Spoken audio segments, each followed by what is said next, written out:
Bonjour chers élèves, je suis heureuse de vous retrouver dans cette nouvelle vidéo, toujours dans la boîte à merveilles de Ahmed Safiewi.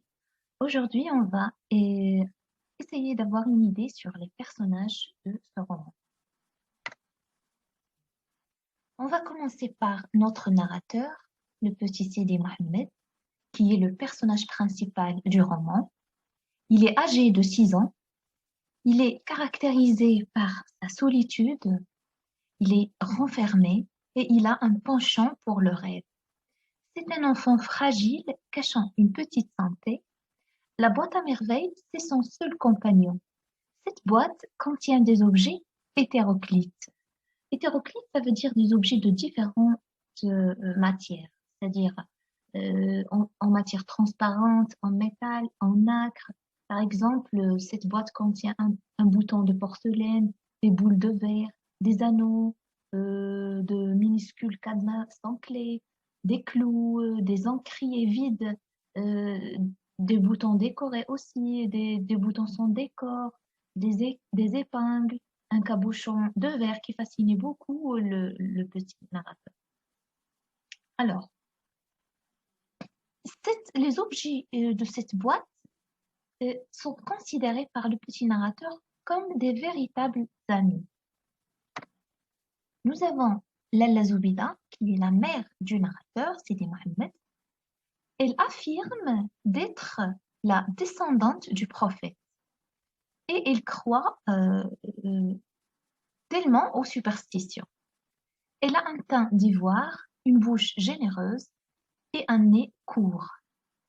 La maman du narrateur est âgée seulement de 22 ans, mais elle se comporte comme une vieille femme selon le roman. Le Ma'allim Abdeslam, qui est le père du narrateur, il a la quarantaine. Ce montagnard, très aimé par son fils, est un tisserand. C'est un bon père qui se consacre totalement à son foyer. Le père dans ce roman symbolise la force, la confiance, l'équilibre et la sécurité. C'est aussi un père digne qui s'efforce de garder la tête haute. Nous avons la Chouafa, ou bien la voyante, qui est appelée Tante Kenza, et c'est la principale locataire de Dar Chouafa. Elle habite le rez-de-chaussée et elle est connue dans le quartier par son métier de voyante. Nous avons Rahma, qui est une locataire de Dar Chouafa, qui occupe le premier étage avec son mari Driss Laoued et sa fille Zineb. Le narrateur la décrit comme une femme charmante et souriante. Nous avons Driss Laoued, qui est le mari de Rahma et le père de Zineb. C'est un fabricant de charrues. Comme le père du narrateur, il a à peu près les quarantaines. Nous avons Zineb, la fille de Driss Laoued et de Rahma. Elle est plus âgée que le narrateur d'un an, c'est-à-dire elle a 7 ans. Et il a un chat. Sidi Mohamed la trouve insupportable avec sa manière de jouer propre aux filles. Un jour, il l'a qualifiée de pauvre, une pauvre manière de jouer. Donc, je reviens sur Zineb. Le mot pauvre signifie qu'elle manque de créativité.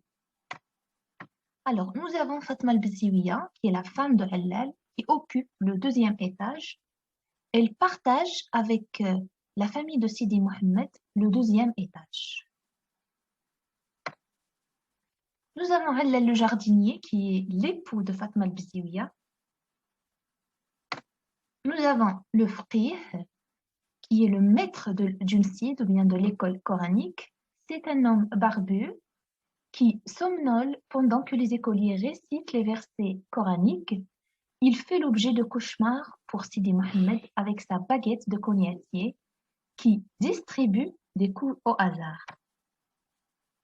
Nous avons Driss le teigneux. C'est un fidèle apprenti du père du narrateur, le Ma'allim Abdeslam. Il est serviable, il garnit les canettes, il fait les commissions et il achète les provisions de Lalla Zoubida. Nous avons Lalla Aïcha, qui est une ancienne voisine de Lalla Zoubida, la maman du narrateur. elle prétend être une shérifa. Elle a 2 pièces au 2e étage dans l'impasse de Znqt el-Hajjama. Sa connaissance flatte l'orgueil de la maman du narrateur. Nous avons Moulay al-Arbi al-Alawi, qui est le mari de Lalla Aïcha. C'est un babouchier, un fabricant de babouches. Nous avons Sidi Mohamed Ben Taher, c'est un coiffeur qui habitait le quartier du narrateur. Sa mort va provoquer de la fièvre et du délire chez le petit Sidi Mohamed. Nous avons Abdullah, l'épicier, qui est très aimé malgré le peu de clients qu'il a. Sa boutique est située à Farin, son domicile est inconnu. Le petit narrateur est fasciné, il est obsédé par les récits fantastiques d'Abdullah l'épicier, racontés seulement par son père. C'est-à-dire le narrateur, il n'a pas connu Abdullah l'épicier, mais il l'a connu à travers les histoires que son père lui raconte. Nous avons Hammousa, le condisciple du narrateur Oumsid. Il est surnommé ainsi parce qu'il est le plus petit de taille. Son vrai nom est Azzouz Brada. Nous avons Si Abdelrahman, qui est le coiffeur du père du narrateur et le père de la 2e épouse de Moulay al-Arbi, le babouchier. Le narrateur ne l'aime pas car il sait qu'un jour, c'est lui qui se chargera de sa circoncision. Nous avons Sidi al-Arrafi, un voyant aveugle recommandé à Lalla Aïcha par Khadouj al-Alawiya, qui affirme que tout ce qu'il prédit se réalise. Nous avons Salama, c'est une marieuse professionnelle qui a la voix d'un homme. Nous avons également Zhour, qui est une voisine de Lalla Aïcha. Nous avons Lalla Ftoum, qui est la caissière du Bab Mort. Nous avons l'oncle Atman, qui est un vieillard qui a hérité une grosse fortune qu'il a dilapidée dans sa jeunesse. Après plusieurs mariages, il épouse Lalla Khadija, qui a su le conquérir. Nous avons Lalla Khadija, la femme de l'oncle Uthman. Elle est charmante et plus jeune que celui-ci. Nous avons Barka, qui est une ancienne esclave de l'oncle Uthman. Alors, voilà, nous sommes arrivés à la fin de cette présentation. Je vous remercie et je vous dis à bientôt.